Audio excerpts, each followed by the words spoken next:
Hey guys, it's Ashley, and today we're going to be talking about my February TBR. So if you've watched any number of my TBRs, you'll know that I don't like to put a lot of books on them just so that I don't put so much pressure on myself to try to get to all of them in a month. It comes and goes and it varies whether I'm going to actually finish the TBR or not, so that's why I like to stick to a small number, and today we're going to be talking about 5 books that I am putting on my TBR this month that I would love to be able to get to, but if not, and if I get to something else, it is what it is. Pretty much all of these are fantasy with the exception of one which takes a little bit more of a sci-fi route, which I will talk about soon because I'm really excited to read it. But without further ado, let's go ahead and get into this. So the first book that I want to mention on this TBR is one that I know you guys have been very eager for me to reread because I told you that I would be making vlogs about it, and I've made vlogs on all of the other work in this author's writing, and you can probably already tell what that book is, but the book that I would love to reread this month is Lost Hero by Rick Riordan, which is the first book in the Heroes of Olympus series. Like I said, I've made reading vlogs for rereading Percy Jackson, I read the Kane Chronicles, I read Trials of Apollo, so I'd really love to make a reading vlog for the Heroes of Olympus reread. A while ago, I asked you guys on Instagram whether you would rather see one really long reading vlog with all 5 of the Heroes of Olympus books in them, or if you would rather see 5 shorter vlogs, individual ones for each book, where I go more in depth and talk more about like the actual plot and scenes and characters and things like that. So Instagram said that they'd rather see individual vlogs, but you can let me know in the comments what you would prefer if you are interested in even watching that video at all. If not, don't worry about it. This is for my Percy fans out there. But yeah, if you don't know, the Heroes of Olympus is my favorite Rick Riordan series in the Percy Jackson world as a whole. I love the original series, don't get me wrong, but there's something about the Heroes of Olympus where they're all a little bit older, there are even more twists and turns, they're longer books, there's a bigger series, so it feels more monumental, and that's what I love about this one. So yeah, I'm really excited to read it. The first book does kick off with 3 different characters, Jason, Piper, and Leo, who are not so different for me because I've actually already read this series twice now. So this will be my 3rd time going, but I'm really excited to hop back in and to maybe pick up a few things that I didn't notice before I finished the Trials of Apollo, maybe? Who knows? We'll see. So the next book that I'm really hoping to get to in February is one that I actually just recently got in the mail. It was an ARC sent to me by Simon Teen, and that story is The Infinity Quartz by Akemi Dawn Bowman. I've seen this cover before on Instagram, and the summary always kind of intrigued me, so I'm really excited that I got this in the mail. It doesn't come out until April of this year, so you have a little bit of time before you can pick it up, but I did get it as an ARC, and I would love to start reading the ARCs that I get in the mail when I get them this year. That's like another sort of goal that I never wrote down, but I'm going to try to attempt and accomplish. This is the one that has a little bit more of a sci-fi edge to it, so let me tell you what it's about. So we follow this girl named Nami, who is a high school student, and she's got everything going for her. She's really excited for her future, and then she's murdered. And so when she wakes up, she finds out that she is in this place called Infinity, where this person called Ophelia is sort of ruling over it. And apparently Ophelia is like the virtual assistant, kind of like Siri in a way, that humans use on Earth, and she's kind of taken over this place called Infinity, forced herself in as queen, and wants to eradicate human existence and force them into servitude, which is great. So then Nami has to work with a team of rebels to try to bring Ophelia down and find out like what it means to be human in the end, which I love that sort of theme when it comes to sci-fi books, particularly ones with virtual like AIs or oh my god, what does AI stand for? Artificial intelligence. God, why could I not think of that? So anyway, I love the theme of what it means to be human, especially when artificial intelligence is involved, like Aiden in Illuminae. So I'm really excited to see what this story is about and like where it goes and how things go down. Yeah, it sounded really interesting, so I'm eager to throw some sci-fi in the mix because I haven't read a sci-fi in a while. And then the next story that I would love to get to is another one that I recently got in the mail. Again, this is from Simon Teen, and that is Wings of Ebony by J.L. So this story is about a girl named Rue whose family is her whole life, but then one day her mother is murdered, and her father, who abandoned her at birth, shows up at her doorstep and whisks her off to this place called Gizon, which is a country, a secret country of gods who wield a powerful magic. So it turns out she is half human, half god. But apparently in this country, her existence is basically a crime because these people treat humans like crap.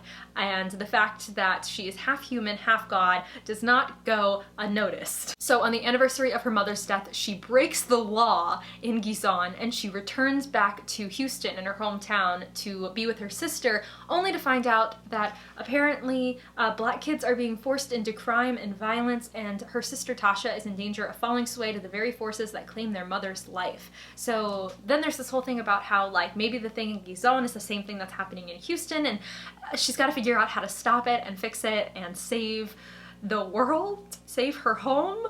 I'm not really sure what she's saving exactly, but she's got to figure out a way to stop it. This story just sounds like a really interesting urban fantasy to me. It kind of gives me Legendborn vibes, except whereas Legendborn had like an urban fantasy King Arthur twist, this is more so an urban fantasy surprise, you're half god twist, which I really like. And of course I'm always up for adding a new diverse fantasy read to my TBR, so I'm really excited to hop into this and to see what it's about and learn more about this sort of fantasy world that you don't get a whole lot of in the synopsis, because I have a feeling that it's going to be pretty interesting. So, very excited for this one as well. The next book on my February TBR will not come as a surprise to you if you watched my January wrap-up, and that book is The Empire of Gold by S.A. Chakraborty, which is the third book in the City of Brass, or the Daevabad trilogy. That's what I was trying to say. If you haven't seen my wrap-up yet, go watch that because I talk about how much I absolutely loved the City of Brass and the Kingdom of Copper.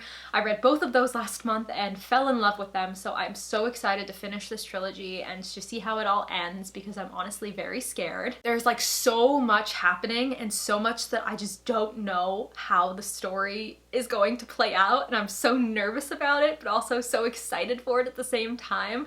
Each of these books has managed to leave off on a completely different cliffhanger that made me feel completely different things, so I'm so excited, I'm so ready. I just need to get my hands on this book, I need to go buy it, order it, whatever I'm gonna do, and start reading it because I need it right now. The City of Brass, which is the first book in this trilogy, is a Middle Eastern inspired fantasy following two different characters. One is this like street thief named Nari who finds out that she has these powers that are apparently very important in this world that she didn't know existed, and gets whisked off on this journey with Dara, who's this like ancient warrior that she summons on accident to go to this place called Daevabad. And then the second point of view that we follow is Prince Ali, who is the prince of the ruling family who rules over Daevabad. He's coming to terms with his own struggle that's happening in his life, and Nari's struggling with her own things, and there's this whole political intrigue plot that's happening, and it's just a really good book. So highly recommend picking it up. It's definitely a favorite of the year so far. Even though the year is only a month in, it's definitely a favorite. And so then the last book that I would love to get to this month is one that I did mention, I think in my 21 books I want to get to in 2021 video. I can't remember if this was in it, but I'm pretty sure that it was. And I've just had this book for a really long time, and I've just been wanting to get to it for a while. And that is The Demon King by Cinda Williams Chima, which is the first book in the Seven Realms trilogy. Is that what it's called? It says a Seven Realms novel, so I'm gonna hope that's what the series is called. I've heard a lot about Cinda Williams Chima in, I don't know, a lot of different places. I know that she's a popular fantasy author, and I would love to be able to start reading this book, so that's why it's gonna be on my TBR. I actually just read the synopsis for the first time, which I don't normally do with books, but I want to be able to like give you guys the best explanation that I possibly can as to what these books are about this year, instead of just being like, I don't know, I'll figure it out. As far as I can tell, there's two point of views that we follow. There's this reformed thief named Han who is trying to make a living for himself and his family, and apparently he's worn these like thick silver cuffs for as long as he's been alive, so I don't know what that's about. But apparently he takes this powerful amulet from the son of the High Wizard that once belonged to the Demon King,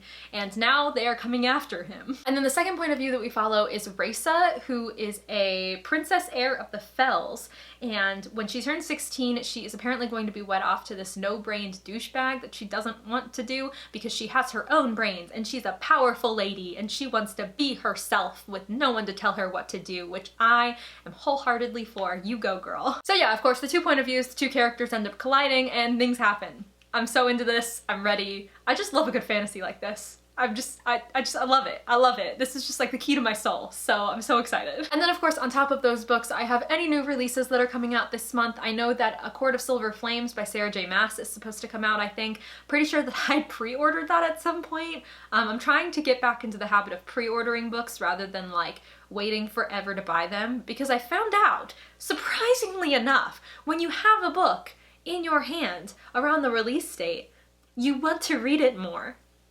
Who would have thought? So I'm gonna try to do that more so that I can finally get to the books that are coming out when they come out, rather than, you know, months or even years later. Who would have thought? But yeah, any new releases that are coming out obviously are on this list, and anything that I didn't get to last month, like The Last Magician and The House in the Cerulean Sea, are also on this list. And so you guys, I think that's gonna be it for my TBR. If you have any books that you're really looking forward to getting to this month, let me know in the comments, because I would love to add more to my TBR and look for more books. I also would really love to add some more like middle grade stories to my TBR, because I feel like I'm always reaching for YA or adult now, so definitely let me know if you guys have like a middle grade recommendation in the comments. But otherwise, I think that's gonna be it for this video. If you want to follow me on any of my socials, all my handles are in the description. Thank you so much for watching. I didn't realize this dress was as bright as it is on camera, so I apologize if it's been blinding you this whole time. But I'll catch you later. Bye!